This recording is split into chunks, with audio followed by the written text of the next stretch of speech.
And then I look over to my left, and there's George Kittle covered by 3 people holding up a sign that says "Don't throw to me," like Wild Coyote.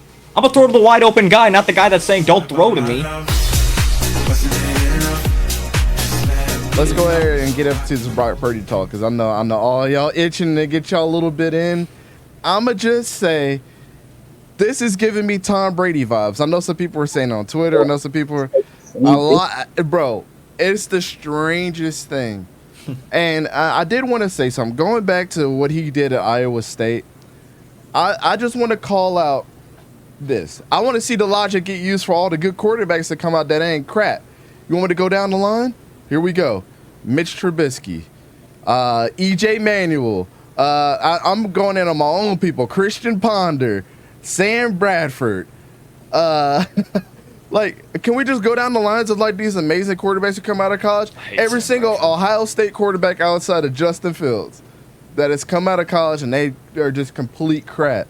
So why is it so bad that a dude has a down year in college, comes to the NFL? He obviously got scouted and is on the team and got drafted for a reason. I don't care if you get drafted number 1.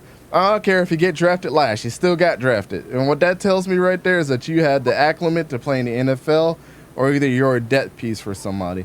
The dude still has talent. A lot of guys on the internet take a step back and just put it like this. And for us, we are not NFL scouts. We don't get paid to be an NFL scout.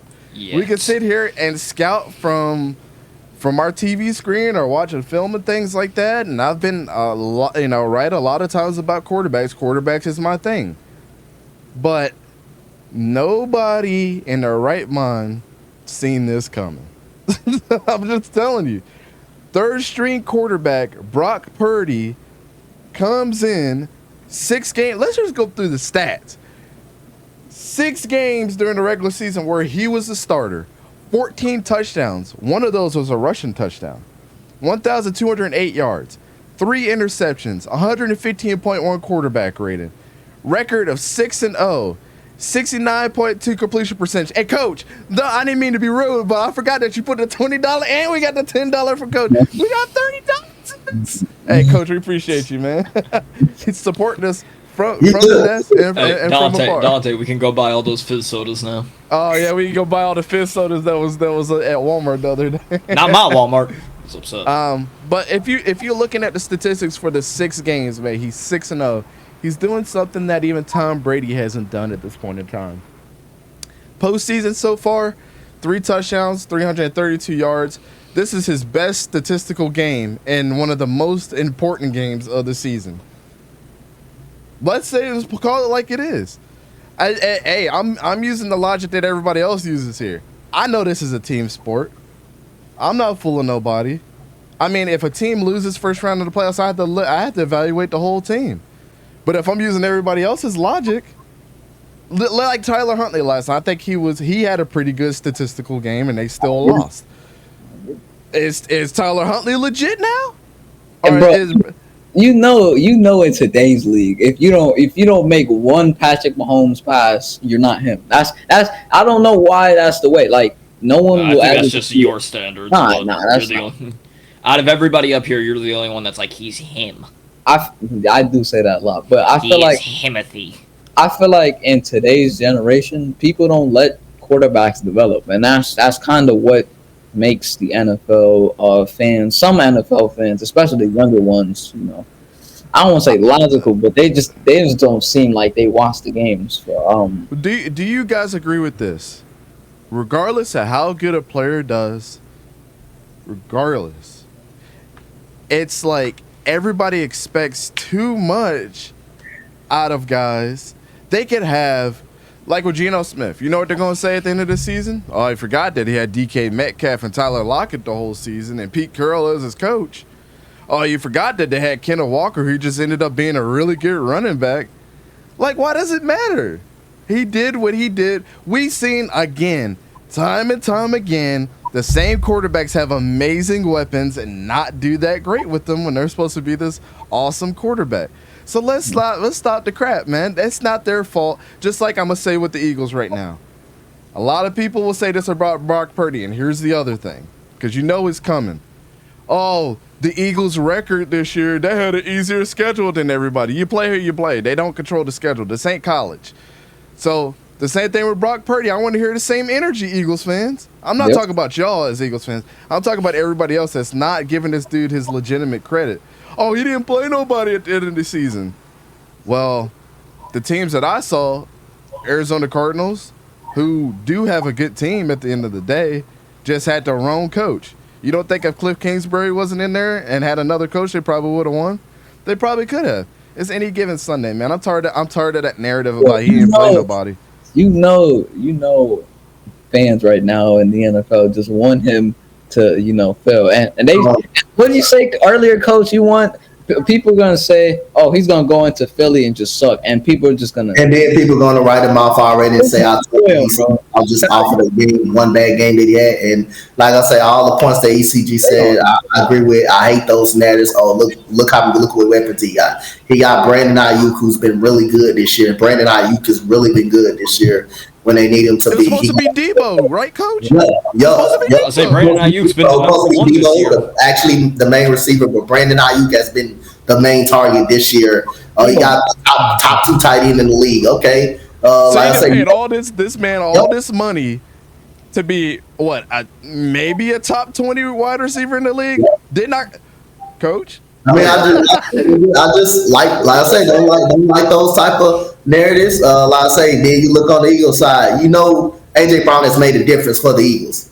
AJ Brown has really made a big difference for that Eagles. So, like I say again, I hate energy. I hate energy sometimes. Let's keep the same energy. Get these guys the credit. Every wide receiver need weapons. But okay, if Jalen Hurts didn't have AJ Brown, he need weapons. He need weapons all of a sudden mature. Come on, we gotta keep the same energy. And man. what's funny too is I'm glad. But I believe it's Jalen Hurts. Jalen Hurts is making the offense thrive. He's playing great. I'm not gonna say, hey, AJ Brown. That's the narrative of a lot of Eagles fans give.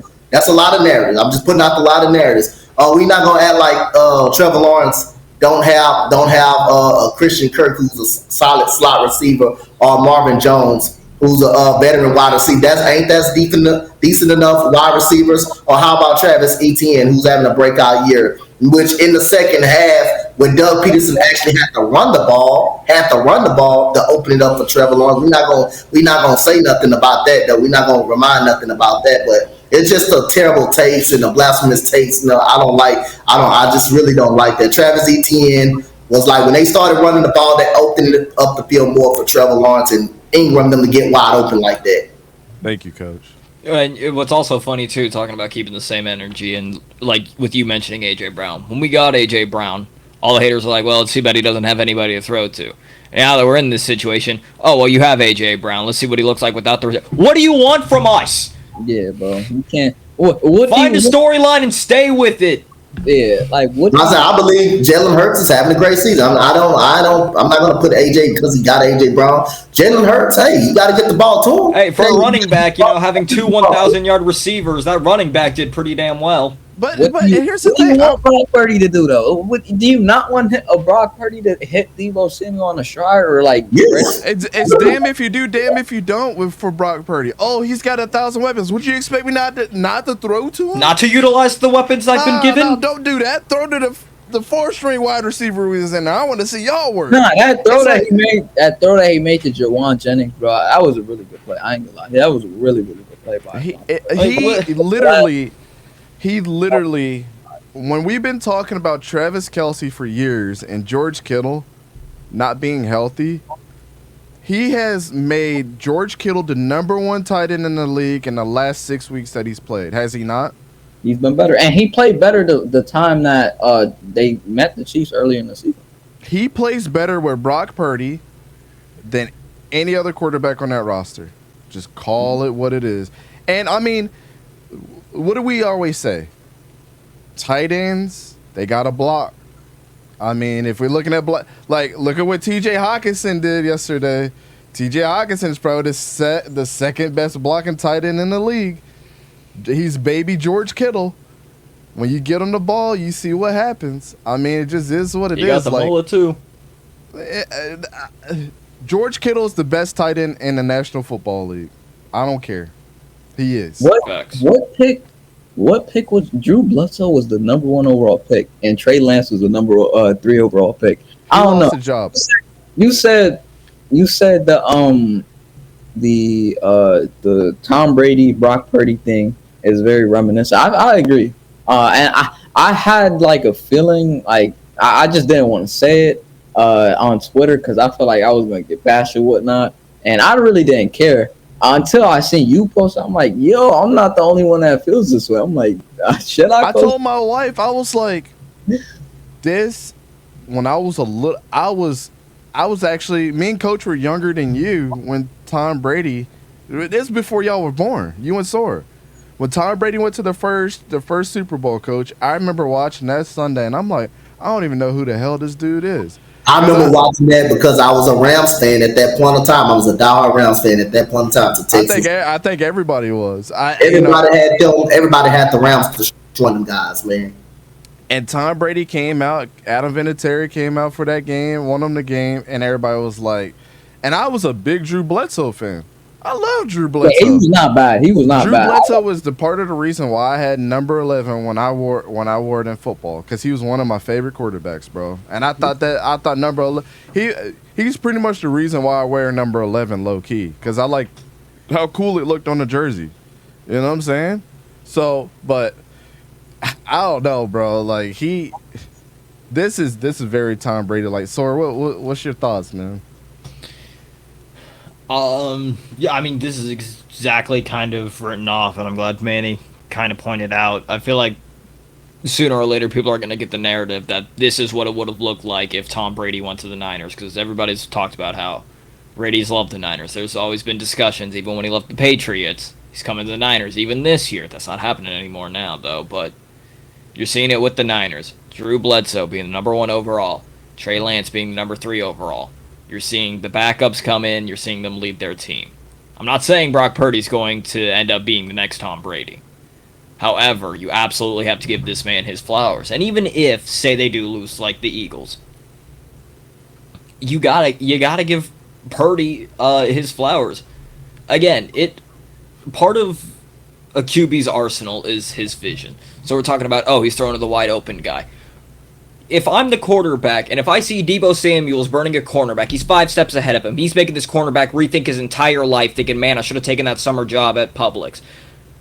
And then I look over to my left, and there's George Kittle covered by 3 people holding up a sign that says, don't throw to me, like Wild Coyote. I'm going to throw to the wide open guy, not the guy that's saying, don't throw to me. I mean, why would I... I'm going to take what the defense is giving me. If the defense is giving me Deebo Samuel wide open in the middle, I'm going to throw to Deebo Samuel who's wide open in the middle. And we've seen it plenty of times with quarterbacks who can't make a simple throw. Like Anthony Richardson, who couldn't make a simple screen throw against Florida State. The receiver wide open, eating a ham sandwich and filling out his 401k. Anthony Richardson couldn't even hit him.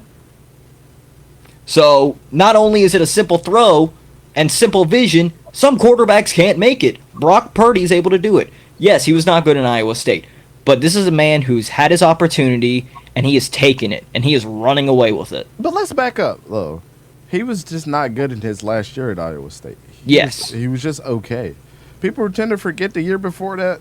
Him and Breece Hall and Charlie Kohler were the reason why. And we were talking about, what's that dude? What's Campbell? Not Dan Campbell. What's his name? The coach for Iowa State. It's not Dan Campbell. It's the other Campbell. Dan Campbell's Lions. Yeah, I know his last name Campbell though. Yeah, Matt Campbell. So people were talking about Matt Campbell being like this great coach too. So, I mean, he has something to do with the success that they had and why a lot of people the year before last year had Iowa State as like a contending college football playoff, part of those 4 teams going in because they were that damn good. And then Iowa rained on their parade earlier in the season, and then they really started to show their face.